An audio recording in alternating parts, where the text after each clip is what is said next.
თქვენი აზრით ამდენი წელია რატო ვერ იგებს ოპოზიცია არჩევნებს? იმიტომ რომ ხალხი, ქართველი ხალხი ხვდება რომ ვეგენი არიან, მოღალატეები უნდათ ხელისუფლებაში მოსვლან რომ გაღლიპონ, შეჭამონ, რაც მოსასწრებია, მეტი არაფერი. იმიტომ ვერ მოდი, ხალხი ხვდება უკვე. ხვდება ხალხი და მეტი არაფერი. როგორ ფიქრობთ ამ არჩევნებზე რას იზავენ? შავქვა, დოზანად, რა შავი უნაგნა ხალხი ბრძენია, ბატონო. ირჩევს იმას, ვინც აკეთებს, ვინც არ ხლიფავს. თქვენი აზრით რატო ვერ იგებს ოპოზიცია არჩევნებს ამდენი წელია? იმიტომ რომ ერთად არ დგანან. ანუ არ აქვთ გეგმა დასახული, სწორი მიზნისკენ ერთად არ მიდიან. ამ ძალიან დიდი ხანი ვერ მოიგებენ ჩემი აზრით, ყველა ცალ-ცალკე იბრძვის ძალაუფლებისთვის. თქვენი აზრით რატო ვერ იგებს ოპოზიცია არჩევნებს ამდენი წელია? არ არსებობს და იმიტომ. რა არსებობს? ოპოზიცია. არ ყავს საქართველოს ოპოზიცია? ნამდვილად არა. ნამდვილი ოპოზიცია ნამდვილ წინააღმდეგობას უწევს ხელისუფლებას და ოპონირებას.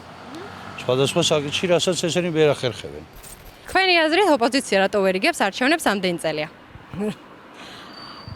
მან არაფერი არ არის გასარკვევი. აი აშკარად ჩანს, რომ არ არის ეროვნულ რელსებზე არ დგას. მორჩა. თქვენი აზრით ახლა მომავალ არჩევნებზე რას მოიმოქმედებენ? დამარცხდება. თქვენი აზრით ოპოზიცია რატო ვერ იგებს არჩევნებს ამდენი წელია? ჩემი აზრით ვერც იგებს და ვერც მოიგებს. ციდან რატო არ იგებს ალბათ? არასდროს არ ამბობს რომ ამაში შევწდი. და კაცი რომ იმათ წააგო და არ ამბობს რომ არ შევწდი და წააგო სისუსტით, ხო? ან შეცდომით, ან სისუსტით. ან რა ამბობს რომ შევწდი, ესე იგი სუსტია, რა თქმინდა სუსტი. ამიტომ აღარ რჩევენ იმათ. აქ ერთი მეორეს ლანცხვაგინებით არიან დაკავებული, საქმით არ. ეხლაც კი ამ არჩევნებზე ერთი მეორის ის ოპოზიციაც ერთი მეორე ლანცხვით არიან და მთავრობის ლანცხვით არიან. ლანცხვა უნდა იყო და ადამიანურობა უნდა გამოიჩინონ. ის ცუდია, ეს ქოცია, ამას რესორიმე კვერცხს, იმას შეიძლება ეს არის ევროპული, ეს არ არის ევროპული. ეს არის შეურაცხყოფა არის. всё, მორჩა და ეს ევროპული ჩვენ კავკასიელები ვართ. პირველ რიგში კავკასიელები ვართ. ჟვანია თქვა ერთხელ რაღაცა რომ მე ქართველი ვარ, ამისამე ევროპელი არ არის. კავკასიელები ვართ ჩვენ.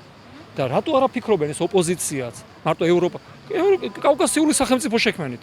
მე არ გეუბნები, თქვენ მოესწრებით, შეიძლება მე ვერ მოვესწრო. თქვენი შვილები მოესწრებიან ამას. მარტო ევროპა არ გინდა. კავკასიური სახელმწიფო შექმნით. კავკასიური სახელმწიფო უნდა შეიქმნას. და ეცადეთ, ჩვენ ვერ შევქმნით, თქვენ შექმნით.